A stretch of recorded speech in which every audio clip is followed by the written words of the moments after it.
Hello dear student, अगर आप UP board exam का पेपर देने जा रहे हैं तो यह क्वेश्चन आपके लिए इम्पॉर्टेंट हो सकता है। यह क्वेश्चन जो है हमने निर्देशांक ज्यामिति से लिया है और निर्देशांक ज्यामिति का यह एक बहुत ही बेहतरीन और अच्छा क्वेश्चन है। इस क्वेश्चन का हल क्या रहने वाला है, इस क्वेश्चन का सॉल्यूशन मैं बताऊंगा। उससे पहले बस आपसे एक छोटा सा वर्क मैं चाहूँगा कि अगर आप फर्स्टली मेरे वीडियो को देख रहे हैं तो आप चैनल को सब्सक्राइब जरूर करें। अगर आपको यह वीडियो अच्छा लगे तो इसको लाइक भी ज़रूर कीजिएगा।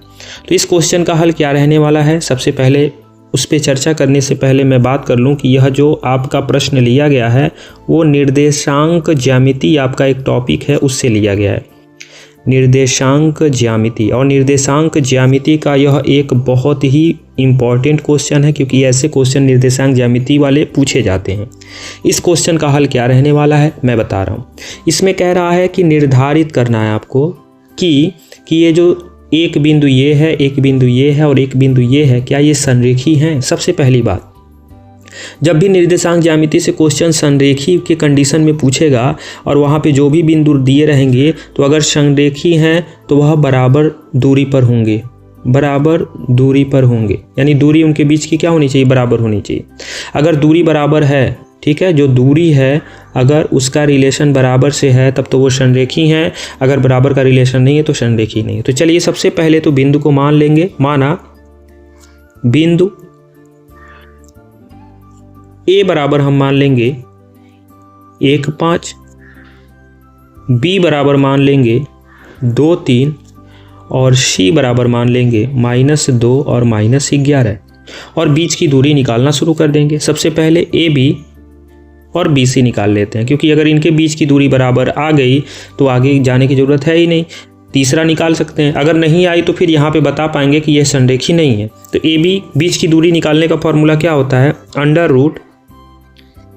√x2 - x1 का स्क्वायर प्लस y2 - y1 का स्क्वायर। वही सेम कंडीशन इधर भी, √x2 - x1 का स्क्वायर प्लस y2 - y1 का स्क्वायर।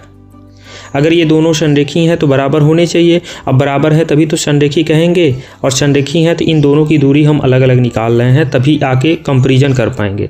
अब यहाँ पर आपको मिल रहा है बी वाली में 2 होगा और ए वाले में x होगा।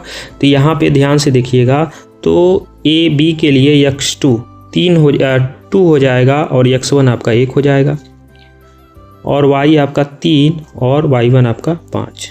ठीक है, ऐसे b और c में तो c वाले में 2 जाएगा, तो c वाले में यानी -2 का स्क्वायर प्लस -11 - 3 का स्क्वायर। फिर से सॉल्व करेंगे आगे अगले स्टेप में।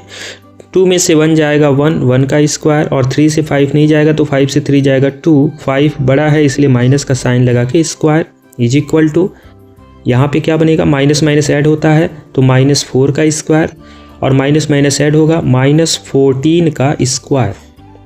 यहाँ 1 का स्क्वायर आपको पता है 1 होता है, माइनस का स्क्वायर प्लस 2 का square 4 is equal to minus का स्क्वायर प्लस 4 का स्क्वायर 16, माइनस का स्क्वायर प्लस 4 का स्क्वायर 196। 4 और 1 मिलके बन जाएगा 5, तो √5 इज इक्वल टू, यहाँ पर 6 6 12 को 2 कैरी 1 यानी 212 हो जाएगा। और यहाँ साफ साफ दिख रहा है कि LHS not is equal to RHS आ रहा है, मतलब दो दूरियां आपस में बराबर नहीं हो रही हैं। जब दो दूरियां आपस में बराबर नहीं हो रही हैं तो यहाँ पे कह देंगे क्या कि बिंदु क्या क्या था, 1, 5, 2, 3 और -2 - 11 संरेखी नहीं होंगे, ये संरेखी नहीं होंगे। ठीक है, यहाँ पे आप लिख सकते हैं प्रूव्ड।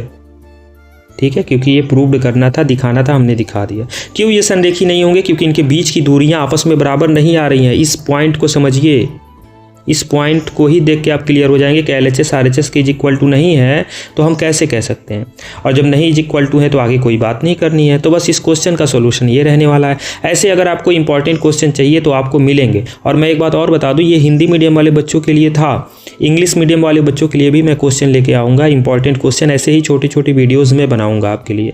अगर आपको अच्छा लगे तो वीडियो को लाइक ज़रूर कीजिएगा। धन्यवाद।